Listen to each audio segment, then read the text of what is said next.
turn the page and dive deep into a mystery that has fascinated humanity since we first developed consciousness enough to wonder what happens when it stops. We're talking about death. Exactly. The ultimate unknown. Does consciousness continue? Is there, a passage somewhere else, or is it simply the end? Big questions. Huge.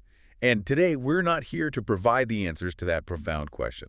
Not really our job, is it? Definitely not. Yeah. Instead, we're putting on our storytelling detective hats. Love that analogy. We're sifting through a stack of sources you've shared with us. These are our clues. Mm-hmm. And our mission is to understand how people, across the globe grapple with these questions. The systems they build. Right. The intricate systems of thought they built to make sense of it all. And maybe most critically, the absolute boundaries of what these specific sources can actually tell us about the mystery itself. Think of this as an expedition, not, to the afterlife itself, but into the maps that humans have created of the afterlife, or the lack thereof. Good way to put it. And our source stack is quite diverse, isn't it? Offering different lenses. It really is. We've got large-scale global and U.S. surveys, which capture how prevalent certain beliefs are. Okay. Then there's this unique mathematical model trying to formalize spiritual concepts. Very unusual. Definitely get into that. And qualitative studies exploring deeply personal end-of-life views, plus some notes on historical doctrine and phenomena like NDEs, near-death experiences. So that's the material. These are the clues we'll work with, and only these. That's the rule for this deep dive. Right. So our goal for you, our listener, isn't to walk away believing one thing or another about life after death. No, not persuasion. It's about becoming well-informed about how these concepts are understood and discussed within the frameworks presented right here in this material. I want you to see the landscape of belief, those attempts to model the metaphysical, the impact these ideas have on life and death. And to have a really sharp understanding of what, based strictly on this stack of clues, remains squarely in the realm of the unknowable. And setting those boundaries up front is, it's vital. Why so vital? Because these sources touch upon immense philosophical and scientific questions, but they also have explicit limits. They're very clear about what they cover and what claims they make, or rather don't make. Okay. So as we unpack each piece, we'll constantly highlight those limits, what the sources document versus what they are silent on, what they analyze versus what they simply report. Like good detectives noting what's not there too. Exactly. It's an exploration that will hopefully challenge assumptions by showing us the data we do have from this material and the data we don't. It's quite an intriguing setup, actually. Absolutely. So let's begin our sifting. And sometimes the most telling discoveries aren't what's there, but what's conspicuously absent. Yes. The silence in our sources speaks volumes, particularly on the scientific front, regarding the moments surrounding death itself. That's one of the most striking findings, I think, when you go through this material carefully. There's a consistent and explicit silence on the specific physiological state or electrical activity of the brain during the process of dying. Not near death, but the actual process. The actual process of ceasing to live, Okay. yeah. Okay, let's lean into that silence. Because intuitively, right, if we're talking about consciousness and death, the brain feels like the key player. It seems obvious. But these sources seem to deliberately, almost pointedly bypass it when it comes to the dying phase itself. They absolutely do. For instance, the sources explicitly state that the provided materials do not contain information about specific brain activity patterns. Things like, those gamma wave surges people sometimes talk about, supposedly occurring during dying. Right, I've heard about those. Well, there's no discussion here of their potential implications for consciousness or any other specific electrical activity patterns during dying. It's just not in the data provided. Okay. But I remember there was a mention somewhere of the traditional idea, the older idea, of a hypoactive dying brain. Does that get explored with any data in these sources? The concept itself is mentioned, yes, as a traditional view. Okay. But the sources immediately clarify that the material does not discuss brain activity during the dying process in any way that could challenge or, support this notion. So it's mentioned as a concept people know. But the sources themselves contain no actual data to engage with it scientifically regarding the dying process itself. It's just acknowledged and moved on from. So even when we get into discussions about something like end-of-life preferences, whether someone wants to be conscious or not during their final moments. Which seems directly related to brain states. Right. You'd think that might link to brain states. But even that discussion doesn't bring in brain activity data from these sources. No, that connection isn't made here. The The studies we have on end-of-life preferences focus on the desire for awareness or unawareness. The subjective preference. Exactly. The reasons behind those desires, which are often tied to beliefs and how they relate to this concept of a good death. But they do not include data or discussion about the actual brain activity happening at that time. Okay. So for us, as the detectives looking only at this specific source stack, Yeah. when people report subjective experience near death, but we have absolutely zero brain activity data from these sources about the dying process itself, Yeah. where does that leave our analysis? What can we actually say? It places a very firm limit on it, a boundary. We can analyze the reports of subjective experience. Okay. We can analyze the beliefs people hold about what might be happening. We can see the prevalence of those beliefs in the surveys. Mm-hmm. But we cannot, based on this material, connect those subjective reports to a biological state of the brain during the dying process. That bridge of empirical data just isn't present in these specific sources. Which naturally leads us directly to near-death experiences, NDEs. Raymond Moody's foundational work is mentioned in the sources, cataloging those recurring elements. Profound peace, out-of-body sensations, encounters with light, life reviews. They are incredibly compelling, consistent subjective accounts reported by many people, absolutely. His work was significant in bringing these reports to wider attention. No doubt.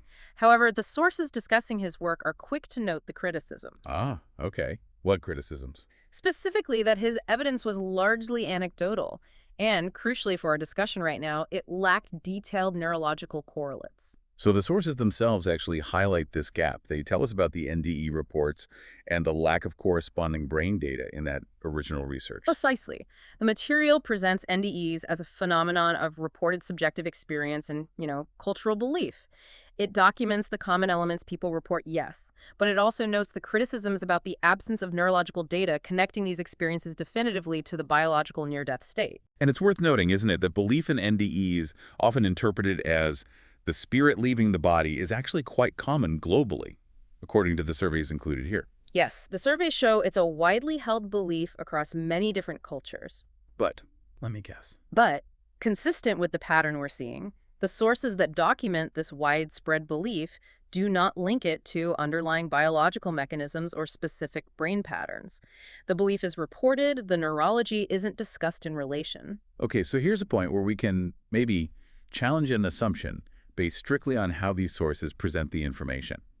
The very phrase near-death experience suggests, a phenomenon intrinsically tied to the biological state of being near death. It's right there in the name. Exactly. Yet our sources repeatedly emphasize the lack of biological and neurological data within this material to support this link. So what does this disconnect, which is highlighted within this material itself, tell us about how NDEs are being presented in these specific sources? It strongly suggests that, within the confines of this specific material, NDEs are discussed primarily as a psychological phenomenon, maybe a cultural one, perhaps even philosophical, based entirely on subjective reports. Oh. The sources sort of guide us away from making claims about their biological origin because the relevant data isn't present here. It forces us, as detectives of this stack, to analyze the reports and the beliefs surrounding them rather than their potential physiological basis. That's the limit imposed by these clues. That's a critical point for our detective work here. We can only analyze the clues we actually have in front of us, sticking with things that are explicitly stated as not being in the sources. They're also very clear that terms like particle theory for consciousness, or any idea of consciousness existing as a physical particle. Like a tiny consciousness ball. Right. Especially one traveling at infinite speed or something. Yeah. That's completely absent from this material. That's correct. There's absolutely no discussion in the material provided about consciousness as a physical entity or particle subject to the laws of physics, particularly not concerning theoretical particles or impossible speeds. It's just not there. But hang on, there's a mention, isn't there, of the Dorje mathematical model referencing mathematical logic and quantum physics principles. Doesn't that relate to particles or physics somehow? Ah, good catch. It does reference those principles, yes. But the sources are quite careful to explain the specific context. This reference comes up when the model is attempting to formalize very abstract concepts, specifically the Buddhist idea of emptiness, or shunyata. Okay, shunyata, which isn't about physical particles. Exactly. It's a deep philosophical concept about interdependence and the lack of inherent independent existence. It's about how things exist in relation, not in isolation. So how does the model use quantum principles? The model uses set theory, a branch of mathematics, and it draws a conceptual link to quantum principles as a philosophical and mathematical analogy. An analogy. Yes, an analogy to represent this abstract idea of emptiness within its own defined mathematical system. Ah, okay. So it's using mathematical language and some conceptual language inspired by quantum physics, but using it to model a philosophical concept, not to propose an actual physical theory about consciousness particles. That's precisely it. The sources are explicit on this point. This is a philosophical mathematical analogy. It's a formalism for spiritual concepts, not an empirical physics model discussing actual particles or their behavior or speeds. Right. It's an attempt to map these abstract spiritual ideas onto the abstract framework of mathematics. It uses some inspiration from physics concepts like non-locality maybe, but without claiming empirical physical reality for consciousness particles. So think of it like using the language of physics and math to build a conceptual house for spiritual ideas, but not claiming the house is built of actual physical bricks. That's a great way to put it. The distinction is vital, and the sources make it quite clear. Okay. What else is missing from our clue stack? Yeah. What other silences did we find? Well, we don't have any studies presented that focus on single patients. For example, there's no detailed case study of someone with, say, a traumatic brain injury, a TBI. Oh, okay. There's no discussion of the methodology or findings of such single case studies within this material. So if someone, somewhere else, were to claim, based on a single TBI case, that certain brain activity patterns prove something about consciousness leaving the body, these sources wouldn't give us any data to evaluate that specific claim here. We couldn't check it against this material. Correct. And because they don't present any such data, they also offer no basis within themselves to discuss the inherent limitations of generalizing from single patient results. Like what kind of limitations? Well, things like the huge individual variability in how brains function and respond to injury, the specifics of that particular TBI location, severity, the patient's unique medical history, or potential confounding factors like medications they were on or environmental stimuli during the event. All things you'd need to consider. Weren't confounding variables mentioned somewhere hypothetically, though? I feel like I saw that. Yes, they were mentioned briefly, but only in a general, sort of abstract discussion about potential future research design. Oh, okay. The sources note that if data on specific brain activity were presented, which, again, it isn't here, then researchers would need to consider if findings could be influenced by factors like trauma, medication, or the environment. So it's a hypothetical comment about good research practice. Exactly. Not an analysis of any actual data in these sources, and certainly not an analysis of a specific TBI case. So, bottom line, these sources give us no specific patient data or case studies, and therefore no grounds within this material to discuss the limitations of generalizing from single cases. It's another example of the boundaries of this particular investigation. Yeah. It highlights the importance of scrutinizing the basis of claims made outside this material, for sure, but it doesn't give us the specific data to do that critique here and now. Precisely. They point to the principle of caution, but don't provide the specific example to analyze. Okay, let's address something that came up in the U.S. survey data that touches on explaining suffering. This is quite specific. The sources document that a significant percentage of U.S. adults, it was 44% of all adults, and nearly half of believers, 48%, attribute suffering to Satan. That's straight from the survey findings, yes. And this is presented as just one explanation among several others people might give, right? Like random chance, people's own actions, or the structure of society. Correct. The survey listed it as one option people chose. It's a documented belief held by a substantial portion of the American population, according to this data. Okay. Now, the survey reports the belief exists, but do the sources, anywhere, delve into whether this belief might serve as a kind of theological dodge, maybe reducing personal or social accountability for suffering?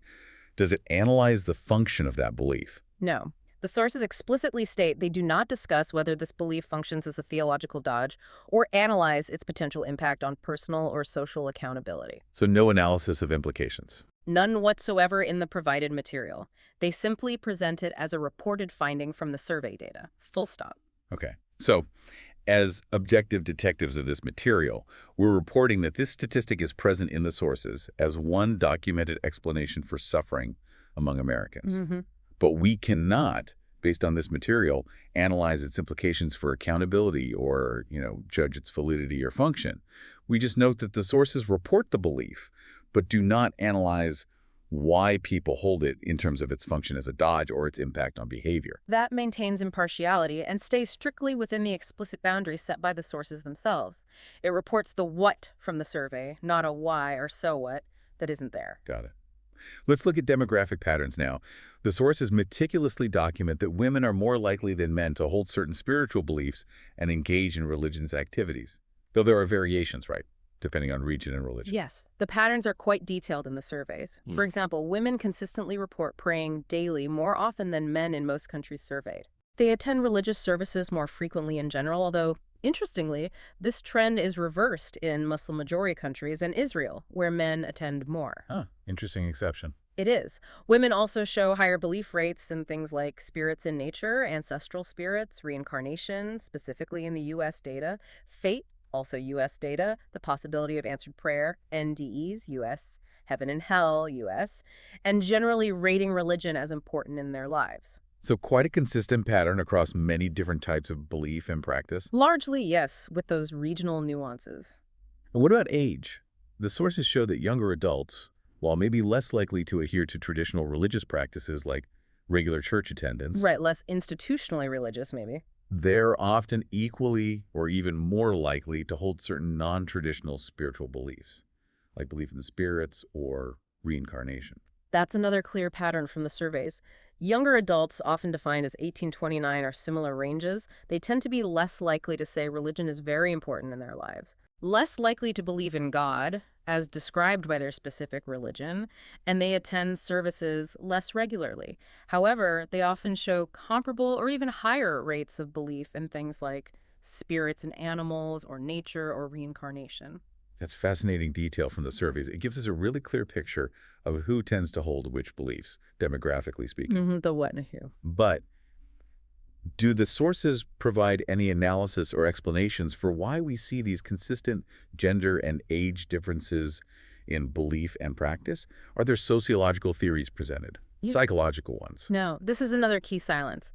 They explicitly state that they do not provide explanations for why these documented patterns exist. Really? So they give us the detailed data showing the patterns. But not the reasons behind them. The sources present the correlation that women and younger adults show these trends, but they do not delve into the underlying reasons. Things like socialization, different life experiences, societal roles, generational shifts in values. None of that causal analysis is included here. Wow. So think about your own observations out in the world. Do these patterns resonate with what you've seen? It's striking that the sources provide the precise data on the what, showing us these clear demographic differences, but they leave the entire question of why completely open for exploration outside the boundaries of this specific material anyway. It's another significant silence our sources point to. The what is documented, the why is absent. And finally, on the topic of what's missing or limited, it's essential for us as detectives to consider the nature of the data itself. How is this information gathered? That's crucial. A large portion of the findings we're discussing, the beliefs people hold, their religious practices, their end-of-life preferences, even subjective experiences like NDEs or thoughts about suffering, are all based on self-reported data. Meaning the researchers asked people what they believed, what they did, or what they remembered happening? Exactly. People telling researchers about themselves. And the sources we have do not contain any discussion or analysis regarding the inherent reliability or potential biases in that kind of retrospective self-reporting. So issues like maybe memory isn't perfect, or people might say what they think sounds good, that's not discussed. Not in this material. While they present the findings as reported by individuals, the sources themselves don't offer us the tools within this specific material to evaluate the accuracy or potential distortions of those reports, especially when dealing with fuzzy memories of past events or descriptions of internal subjective states. Right. They present the data as given by the participants, but there's no critical discussion in these sources about, say, memory fallibility or social desirability bias, or how current beliefs might color the reporting of past experiences, or other factors that can definitely affect what someone reports. So it's another limitation that the sources implicitly highlight just by omitting that kind of methodological critique. Precisely. It's presented as is, without that layer of analysis on the reporting method itself. Okay, wow. We've mapped the significant areas where our sources are silent or explicitly state they don't provide analysis, from the biological mysteries of the dying brain to the why behind demographic trends and beliefs. Quite a few important gaps noted. Definitely. Yeah. Now let's turn our lens to the rich details our sources do provide. The vast and incredibly varied landscape of actual beliefs about the afterlife and spirituality. And despite that explicit absence of scientific validation within these specific sources for what happens after death, belief in some form of continuation or related spiritual concepts is remarkably widespread globally. It really seems like a pervasive human impulse, doesn't it? It certainly looks that way based on the survey data here. So the Pew surveys give us concrete numbers on this global scale. What does the data reveal about just how prevalent these beliefs are? Well, the data shows that belief in some kind of spiritual presence beyond the purely natural world is common in many places, as are beliefs in spirits residing in nature, animals, objects, or ancestors. Okay. Belief in reincarnation is also documented in numerous regions across the globe. And focusing on the U.S. data specifically. The U.S. surveys reveal strong belief in the traditional Abrahamic afterlife concepts. Nearly 3/4 of Americans believe in heaven, and a clear majority believe in hell. Wow, 3/4 for heaven, that's high. It is. And belief in magic is also held by a notable percentage in the U.S. and elsewhere. These findings confirm that while the specific doctrines vary hugely, the inclination to believe in something beyond the purely material world seems deeply ingrained in many populations. And the sources delve into the different concepts of the afterlife themselves. That qualitative study on the good death offered a really clear contrast, I thought, in how believers and non-believers frame the moment of death. That study is very insightful on this point. Believers, generally speaking, within that study's context, view death as a passage to a new dimension. A passage. Yeah, it's not seen as an end, but a transition. A point where individual existence and identity are believed to continue, just, elsewhere or differently. This is often framed as part of an established plan, frequently linked to their faith.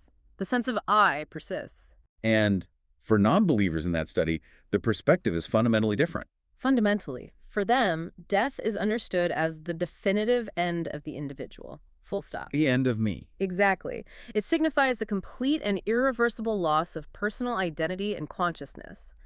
Life is finite, unique, unrepeatable. And this finality, as the sources note, often leads them to place immense value on the life lived right here, right now. Makes sense. If this is it, make it count. Precisely. The meaning is found in this life, not in speculating about what might follow. Let's dig deeper into those U.S. survey specifics again. The sources give us a really detailed picture of how Americans conceive of heaven and hell. What are the key characteristics they report believing in? Okay, based on that U.S. Pew data, heaven and hell are generally framed within a system of divine judgment. Your destination is determined by merits or demerits accumulated during life. Okay, standard concept, Yeah. but specifics about hell. Right. The survey found that among Americans who believe in hell, about half envision it as a place of intense psychological and physical suffering. Both. Both. Around half also believe that in hell, individuals become acutely aware of the suffering they cause others in the world, like a forced empathy, perhaps. Oof, okay. A similar proportion believe that a relationship with God is impossible in hell. And a significant minority, 44% of those who believe in hell, even believe one can encounter Satan there. Those are really vivid, quite specific details from the survey. It illustrates the concrete mental models people hold about these concepts. Definitely not just vague ideas for many. And even within the U.S., there's not perfect agreement on who gets into heaven, is there? That's another interesting point the survey highlights. There's notable disagreement even among believers themselves. Across all Americans surveyed, around 40% believe that people who don't believe in God can still go to heaven, while about a third say they cannot. And the data also shows differences across denominations. For instance, Catholics surveyed were twice as likely as Protestants to believe non-believers can reach heaven. So it underscores that these concepts, even core ones like heaven, are interpreted and understood in pretty diverse ways, even within the same broad religious tradition. Absolutely, not monolithic at all. Okay, let's shift focus eastward for a moment.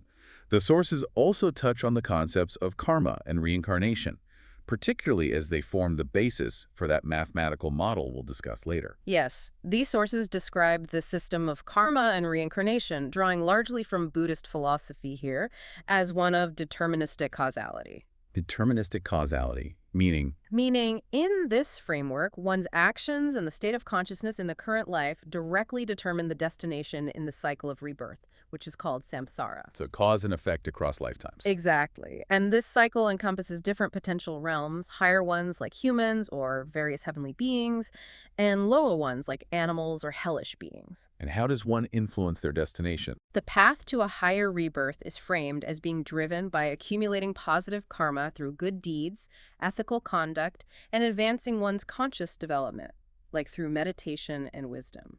So your actions and mental state really matter for the next round. Critically so, within this system, it's a framework where consequences are intrinsically linked to actions across lifetimes. So whether it's, judgment leading to heaven or hell in one tradition, or karma leading to a specific rebirth in another, different systems provide different frameworks for continuation and consequences, but all seem to stem from a kind of shared human impulse to create structure and meaning around the ultimate unknown of death. That's a key takeaway, I think, from this section of the sources. The specific form of belief varies dramatically, shaped by culture and tradition, obviously. But the underlying function of providing a framework for what happens after death seems to be a very common thread. And the sources make an important distinction that feels particularly relevant in the modern world. The difference between what they call traditional measures of religiousness and what they loosely term spirituality. Yes, this distinction is quite revealing when you look at the survey data. Traditional religiousness is often measured by things like, do you identify with a specific religion? Right. Do you say religion is important in your life? How often do you pray? How often do you attend religious services? Do you believe in a personal God, as described by that religion? Things like that. The more institutional behavioral measures. Generally, yes. The newer measures of spirituality, however, encompass a broader set of beliefs that don't necessarily require affiliation with an organized religion. Okay, so what kind of beliefs fall under that spirituality umbrella in these sources? They include things like a general belief in life after death, maybe not tied to a specific heaven-hell concept, belief in spirits, maybe in nature, animals, objects, ancestors, belief in reincarnation, belief in magic even, or just a general sense of a spiritual presence or force beyond the purely material world. More diffuse, maybe more personal beliefs. Often, yes. And the sources explicitly note that holding these newer spiritual beliefs doesn't necessarily mean someone participates in organized religion. That seems like a crucial finding. It is. It suggests that many individuals are developing a spiritual identity that is somewhat or entirely detached from traditional religious institutions and practices. So you can be spiritual but not religious in this framework. That's exactly what the data suggests. The surveys show that even among the religiously unaffiliated, those who check none, when asked about their religious identity, many still hold these broader spiritual beliefs. They might not go to church or synagogue or mosque. But they might still believe in reincarnation or ancestral spirits or a universal spiritual force. Does this distinction between religion, often seen as institutional, and spirituality, often seen as more personal, does that resonate with how you see people discussing their beliefs today? I think it does for many people, yeah. It seems like the sources are showing us that the landscape isn't just about people leaving religion behind entirely. It's also about beliefs potentially becoming more individual, more eclectic, less tied to formal structures. That certainly seems to be what the survey data points towards, a trend towards personalization, maybe a mix and match approach for some, and a definite decoupling of belief from institutional affiliation for a significant number of people. It adds a layer of complexity to how we understand belief in the modern world, for sure. Okay, let's shift gears now to a truly unique piece in our source stack, an attempt to step beyond just describing beliefs and actually try to model them using the language of mathematics. Oh yes, the Dorje mathematical model. This model is presented as a theoretical attempt to formalize a whole range of spiritual concepts: consciousness, the soul, karma, rebirth, different spiritual destinations. Using the framework of set theory. Basic concepts from mathematics about sets and their relationships. And it makes a pretty bold claim, doesn't it? Yeah. Something about offering scientific evidence for life after death and reincarnation. It does frame its findings that way, yes. Based on mathematical proof within its own defined system.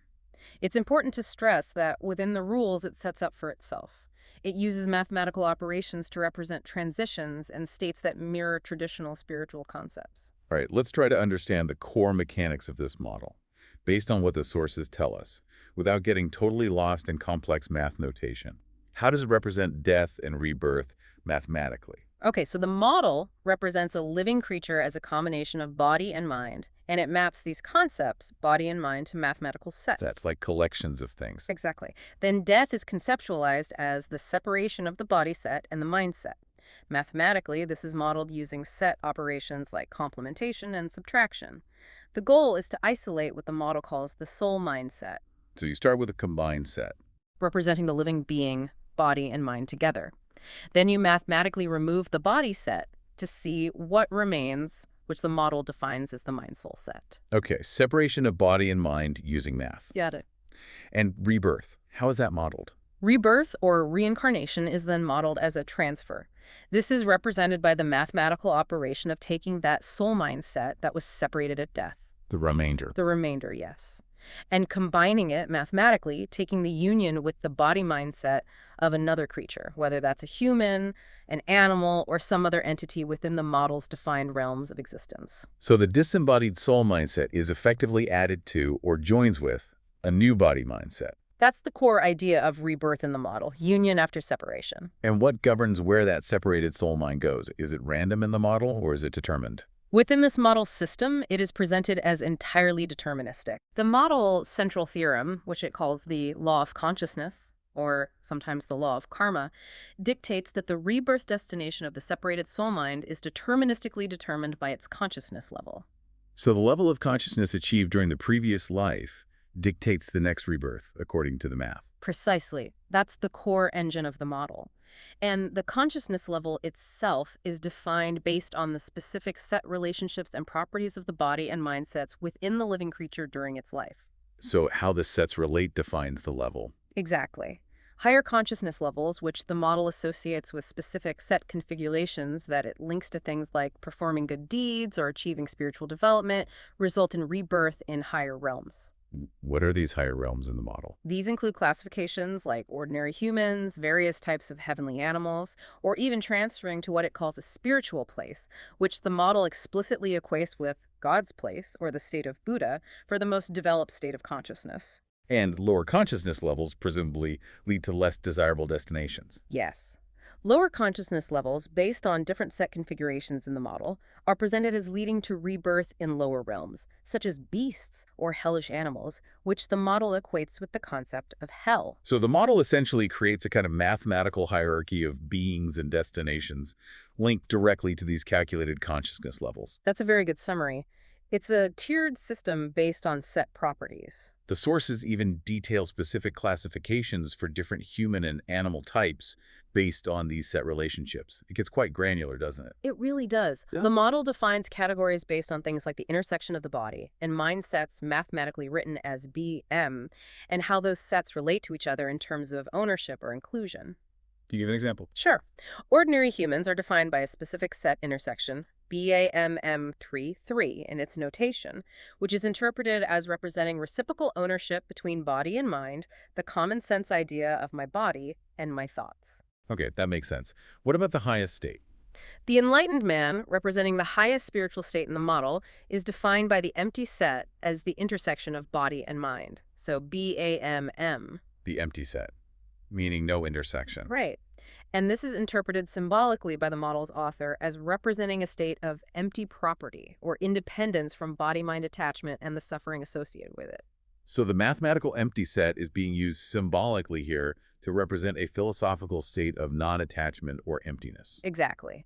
The model uses the empty set as a mathematical symbol within its system for this concept of empty property or independence from the constraints of the body-mind union, particularly for the enlightened state.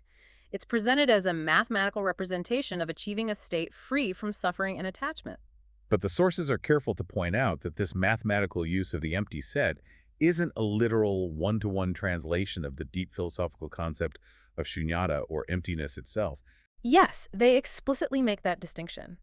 Philosophical shunyata is a very profound concept about the lack of inherent independent existence and the deep interdependence of all phenomena. Much more complex. Much more. The model uses the mathematical empty set as a symbol within its own defined system to represent one particular facet related to this concept, independence from body-mind properties, but it's not presented as capturing the full philosophical depth of shunyata. So it's like a symbolic bridge between math and philosophy, defined by the model's creator, not a full translation. Precisely. It's the model's specific interpretation mapped onto math. Okay. So despite the model's claims of scientific evidence, based on its internal mathematical proof, the sources themselves offer a critique, or at least a contextualization of its nature. They do. The sources conclude that while the model uses mathematical rigor, it remains theoretical. And crucially, it's detached from empirical biological data, especially the lack of data on brain activity during dying that we discussed right at the start. Back to that silence. Back to that silence. They emphasize that it's a mathematical formalization of pre-existing spiritual concepts. It's taking ideas about karma, soul, and rebirth that already exist in traditions and mapping them onto set theory. So it's not generating new empirical data. No, it's translating existing beliefs into a new language, the language of mathematics. It's not presented in the sources as an empirically verified scientific theory about the nature of reality or consciousness itself. So what does it mean then to try and formalize these profound, often mystical, spiritual ideas using the abstract logical language of mathematics? Did this model offer a new way of thinking about these concepts, even if it doesn't provide empirical scientific proof? Well, it certainly offers a unique intellectual exercise, doesn't it? It provides a different language to discuss spiritual concepts. It moves the conversation perhaps from narrative or abstract philosophy to a formal, logical structure based on mathematical sets and operations. Different lens. A different lens entirely. For some people, this mathematical perspective might provide a sense of precision, maybe a different kind of order, when contemplating these huge mysteries. It's an attempt to bring logical consistency, or at least formal structure, to a realm often seen as existing outside of conventional logic. So while the sources are very clear it's not empirical science as we usually understand it, it's a fascinating example of the human impulse to apply diverse intellectual tools, even abstract mathematics, to grapple with the biggest questions, mapping abstract systems onto abstract ideas. That's a great way to frame it. Not science, but a structured way of thinking. Okay. We've looked at the silences, the landscape of belief, and this unique attempt to model the metaphysical. Now let's turn to how these beliefs actually manifest and function in people's lives, how they impact behavior, decisions, and how we face mortality. And a key area the sources explore here is the profound influence of afterlife beliefs on end-of-life preferences and the whole concept of a good death. The sources strongly advocate for respecting patient autonomy in this context, right? And acknowledging that a good death can look very, very different depending on one's fundamental beliefs. Absolutely. The material emphasizes repeatedly that there is no single universal model of a good death. What constitutes a desirable or meaningful end of life is deeply personal, and it's often fundamentally shaped by one's spiritual or philosophical framework. Makes sense. The sources also highlight that being aware that one is dying is often seen as crucial for making informed decisions and aligning the end of life with one's deeply held beliefs. And specific preferences, like wanting to be fully conscious versus preferring sedation, those are directly tied to these belief systems in the studies. Yes, the qualitative study included in our sources is particularly clear on this link. Believers, particularly those anticipating some kind of judgment or maybe fearing a difficult transition process, they may express fear of the dying process itself. And this fear can lead them to desire a state of unawareness during the final moments, perhaps through sedation, or even just hoping for natural unconsciousness. For them, the potential discomfort or fear associated with the passage might outweigh the desire for final moments of consciousness. Whereas for non-believers, who see death as the absolute end, what's their preference typically? For non-believers in that study who understand death as the definitive end, there is often a very strong preference for maintaining awareness until the very last possible second. Holding on to consciousness. Exactly. They highly value living that final moment fully, safeguarding their identity and consciousness right up until it ceases. Their focus is on the precious, finite nature of this life and wanting to experience it completely, even the very end of it. It's a really stark contrast in desired experience, and it makes you think, how might your own deeply held views about what happens after death, or the conviction that nothing does shape what you would want for your final moments? It seems these beliefs have a very practical, direct impact on decisions at the end of life. They profoundly shape those desires and decisions. The sources clearly show how people orient themselves towards death based on whether they see it as a gateway, a judgment, or simply cessation. It changes everything about that final phase. And the sources framework, emphasizing these belief-driven preferences and patient autonomy, leads us to consider potential ethical implications, right? based solely on the logic presented in this material for decisions around complex issues like euthanasia or withdrawing life support. Yes, but we need to be extremely careful here. Absolutely. To be crystal clear, the sources don't enter into a general ethical debate about the morality of these practices themselves. That's not their focus. Right. But they do discuss how beliefs influence preferences and the meaning people assign to life, death, and suffering. So, sticking strictly to the framework and logic provided in these sources, what inferences can we draw about how beliefs could potentially interact with these incredibly difficult decisions? Okay, understanding this is purely an exploration of the logical connections derived from the source's material about beliefs and end-of-life preferences. Not an ethical endorsement or debate outside that specific framework. Exactly. First, the principle of respecting patient autonomy, which the sources emphasize heavily in the context of good death preferences, logically seems to extend to decisions about medical interventions that affect the experience or timing of death, if those decisions are rooted in the patient's metaphysical beliefs. Can you give an example based on the source's logic? Well, for instance, if a non-believer, as described in the study, values conscious control over their final moments above all else because they view life's finality so strongly, their autonomy might lead them to consider hastening death if uncontrollable suffering threatens that consciousness. Okay. Conversely, a believer fearing the transition process might opt against interventions that prolong a painful dying process if they see death as a release to a better state. Or another believer might desire every moment of life possible for spiritual preparation or repentance, depending on their specific theology. The belief shapes the value placed on that final time. And what about the source's point about accommodating diverse good death models? How does that connect ethically based on their logic?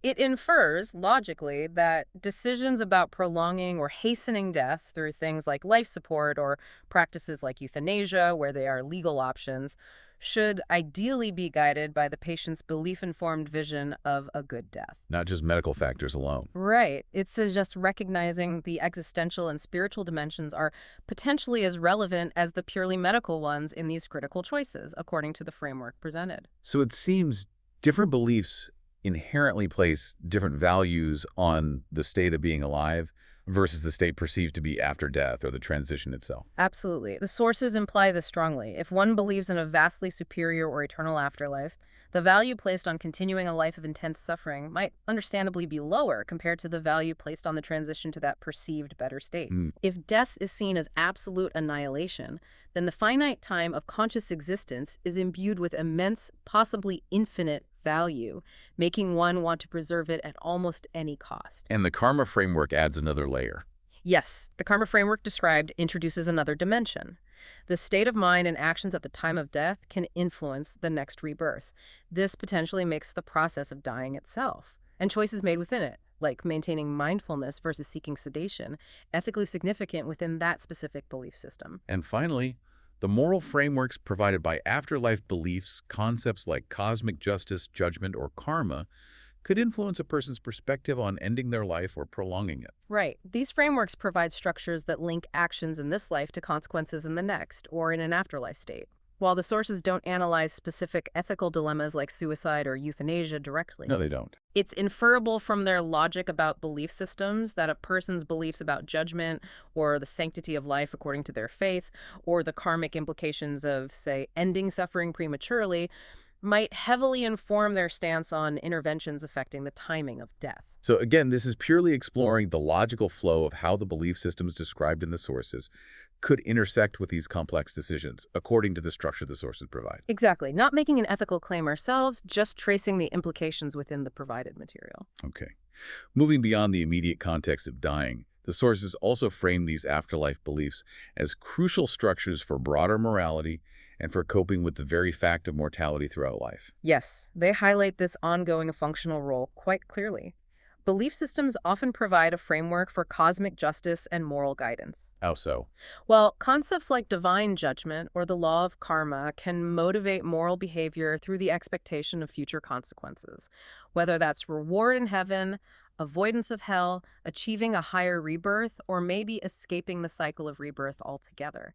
Provide stakes. Exactly. It provides stakes, and it provides individuals with a sense of purpose and often a feeling of having some degree of control over their ultimate destiny based on their actions and choices in this life.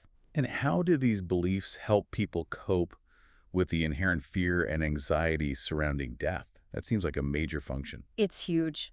Beliefs frequently offer powerful coping mechanisms. They provide hope, comfort, and a sense of meaning in the face of life's finitude and death's inevitability. Like what kind of comfort? It can come from the hope of reunion with loved ones who have died, the expectation of transitioning to a better state free from earthly suffering, or simply the belief that one's life has meaning within a larger cosmic plan that extends beyond physical death. But it's not always comforting, is it? The sources mention downsides too. That's an important nuance, yes. The sources do note that beliefs can also be a significant source of distress, particularly fear of the dying process itself, or anxiety about potential negative afterlife outcomes, fearing judgment, eternal damnation, or unfavorable rebirths in lower realms. The tension between hoping for, say, a miraculous intervention or delay versus preparing spiritually to meet one's maker is also noted as a source of stress for some believers. What about people who don't hold these traditional afterlife beliefs? How do the sources show them coping with mortality? The sources dedicate specific attention to how non-believers find meaning and coping mechanisms that are distinct from belief in post-mortem continuation. Their focus is often intensely on the present life. Living for the now. Finding meaning in relationships, experiences, creating things, contributing to the world in tangible ways. Legacy often becomes very important, the impact one has on the world and on others that will live on after they're gone. And coping with the idea of the end. Coping often comes from accepting the finality of death. Finding a kind of tranquility, maybe, in the understanding that this life is unique and precious, precisely because it is finite and unrepeatable. Their desire, noted in the study, for an aesthetic or meaningful death scene is framed as honoring the finite valued life that is coming to its close. It seems like a key insight weaving through these sources is the emphasis on the psychological and social function of these belief systems, whether religious or secular, helping people navigate life's greatest challenges, including death, even as the sources themselves consistently point out the lack of empirical evidence within this material for the truth claims about what actually happens after death. Yes, that functional aspect is heavily emphasized throughout.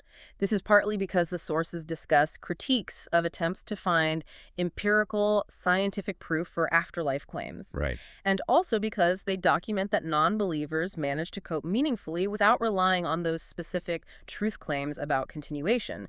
The sources seem to suggest that having a framework, a way to make sense of death, whether religious or secularly philosophical, is crucial for integrating death into a meaningful understanding of life. And that erosion of certainty can be problematic. Yes, the sources suggest that a loss of metaphysical certainties, whatever they may be, can lead to a loss of meaning of death itself, which can be deeply unsettling. That qualitative study on the good death also brought up a specific sense of lack experienced by the non-believers in their sample. What was that? It did. Non-believers in that study reported acutely feeling the lack of a socially recognized and accepted secular way of dying, and also the related absence of secular rituals surrounding death. A lack of secular rituals. What does that observation, coming directly from the sources, point towards in society? It points towards a potential societal challenge, or at least a gap. Traditional religious frameworks often come bundled with established narratives, community support structures, and importantly, rituals surrounding death funerals, mourning practices, ways to commemorate. They provide a roadmap. Exactly. They provide structure and a shared way of processing loss and marking the transition. The sources suggest that as traditional religious belief perhaps declines in some areas, secular society hasn't fully developed or widely adopted comparable recognized frameworks and rituals for those who don't operate within a religious context. Leaving some feeling adrift. Potentially, yes. Leaving some feeling adrift when navigating the profound experience of death without that traditional scaffolding. Why are rituals so important around death anyway? And how does this felt lack for non-believers, as highlighted in the sources, really underscore the vital role that belief systems, religious or otherwise, play in marking life's most significant transitions? Rituals around death serve multiple really crucial human purposes. They provide a predictable structure during what is often a chaotic and emotionally overwhelming time, helping individuals and communities process grief in a contained way. Okay. They offer a shared narrative, a story that can give meaning to the loss, placing it within a larger context. They create space for communal support, for shared remembrance. They formally mark the transition of the deceased person from one state life to another, whether that's conceived as an afterlife, simply a state of memory, or just absence. Acknowledging the change. Precisely. Acknowledging and processing the change. The sources highlighting this felt lack of secular rituals for non-believers really emphasizes that this need for structure, for meaning-making, for communal acknowledgement isn't exclusive to religious belief at all. It points to a universal human need to ritualize profound life events like death. So belief systems provide the why, the meaning. Most systems provide the foundational worldview, whether it's religious or a deeply held secular philosophy that informs the meaning of the transition. And rituals are the tangible, shared expression of that meaning. They help both individuals and the wider community navigate that transition together. The lack suggests a need for more consciously developed secular equivalents for some. Fascinating. Okay, finally, let's briefly touch on a timeless philosophical tension that surfaces here and there in our sources. The old chestnut of free will versus determinism. Ah, yes, the big one. The sources acknowledge this classic debate, but they don't claim to offer some novel theory that resolves it definitively. That's not their aim. But the Dorje model we discussed earlier seemed to introduce a form of determinism, didn't it, within its own system? Yes, it does. Specifically, it introduces a deterministic system of spiritual causality through its law of karma consciousness. Right. Within that model's framework, one's consciousness level and actions are presented as deterministically leading to a specific rebirth destination. While the model implies one can influence their consciousness level or actions through practice and effort. So there's agency there. There's agency in the process, perhaps, but the outcome of rebirth is fixed by the level achieved according to the model's mathematical rules. Cause leads inevitably to effect in the next life. Okay. And what did the U.S. surveys tell us about how the general public tends to view this tension between free will and determinism or fate? The U.S. survey data included here indicates that most Americans tend to lean towards the idea of human free will. They favor agency over strict divine determinism or inescapable fate. Good, not everyone. No, it's not unanimous. A significant minority of Americans still express belief in fate or destiny playing a major role in life. Okay.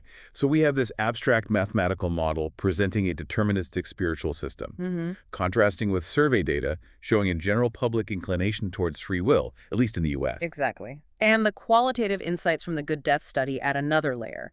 They describe the subjective experience of agency and control versus feeling helpless or subject to forces beyond control, particularly when facing death. How people feel about their control. Right. And this personal feeling of control or lack thereof is often interpreted through the lens of one's beliefs about ultimate outcomes, whether those outcomes are determined by fate, divine will, karma, random biological processes, or their own choices. So how do these different perspectives, this abstract deterministic model, the collective survey data leaning towards free will, and these deeply personal feelings of control or lack of control in the face of death, how do they all speak to this fundamental philosophical puzzle? Well, it seems like these sources, in their different ways, really highlight how this tension between agency and predetermined outcomes plays out on multiple levels. In formal systems of thought, like the Dorje model, in collective intuition or belief, as reflected in survey data, and in raw individual experience, especially during life's most vulnerable moments. So it's not just an abstract debate for philosophers locked away somewhere. Not at all. These sources show it's a tension that influences how we build systems of thought, how we collectively feel about our place in the universe, and how we individually experience our most profound challenges, like facing our own mortality. Each source type offers a distinct angle on this enduring, unresolved question about how much control we truly have over our lives and whatever might come after. Wow. We have certainly journeyed through a lot of ground here, sifting through this fascinating stack of sources like detective. We really have. We started with the biggest mystery, death and consciousness. We found striking silences in our sources, particularly regarding hard scientific data on the dying brain and the neurological correlates of NDEs, really highlighting the boundaries of what this specific material can address. The known unknowns within this stack. Then we mapped the vast, widespread human impulse to believe in something beyond, exploring diverse concepts like heaven and hell, karma and reincarnation, and that modern landscape of spirituality versus traditional religion. The sheer variety is stunning. We examined that unique attempt to model these metaphysical ideas mathematically in the Dorje model, noting carefully how the sources themselves frame it as a theoretical formalism, a translation, rather than empirical science. A crucial distinction. And we explored the profound impact these belief systems, religious, spiritual, or secular philosophical, have on how we actually face mortality, how we define a good death, how we find meaning, how we cope with fear and anxiety, and how we structure our moral lives. Noting also that particular challenge mentioned for non-believers feeling a lack of recognized secular frameworks or rituals. Yes, the sources provide us with such a rich picture of how people believe, the specific forms those beliefs take across different traditions and demographics, and critically, how those beliefs function in their psychological and social lives. Yeah, and this is the constant refrain. But as we've seen repeatedly, they consistently either state outright or implicitly demonstrate their limitations in providing empirical validation for the actual truth claims about what happens after death. That's outside the scope of this evidence locker. It feels less like we've been studying a map of the afterlife and more like we've been studying a detailed map of the human endeavor to create maps of the afterlife and maps of life itself in the face of mortality. That's a really insightful way to put it. We see the structures humans build, intricate religious doctrines, complex philosophical systems, even mathematical models, and deeply personal philosophies. All designed, it seems, to cope, to find meaning, to navigate the fear, and to live purposefully. Anchored by these beliefs about what lies beyond, or indeed what doesn't. Exactly. The material brings into sharp focus the powerful function of these belief systems in helping us navigate the challenges and uncertainties of this life, particularly the inevitability of its end. Regardless of whether the truth claims themselves can be verified by the types of methods discussed in these sources, or perhaps by any method at all, the function remains powerful. So, building on everything these sources have revealed, here's a final thought for you, our listener, to carry forward and mull over. Considering the source's strong emphasis on the function of belief systems for coping and meaning-making, especially when you contrast that with the explicit absence of empirical data, validating the truth claims about what happens after death. What does this powerful, persistent human drive to believe tell us about our relationship with the unknown? Do our complex, enduring belief systems primarily serve our psychological and social needs in this life, providing comfort, structure, community, and meaning right here and now, even when they explicitly point towards another existence? Or is the very universality and depth of this human impulse, this drive to build these intricate structures in the face of the ultimate unknown, is that itself a subtle clue?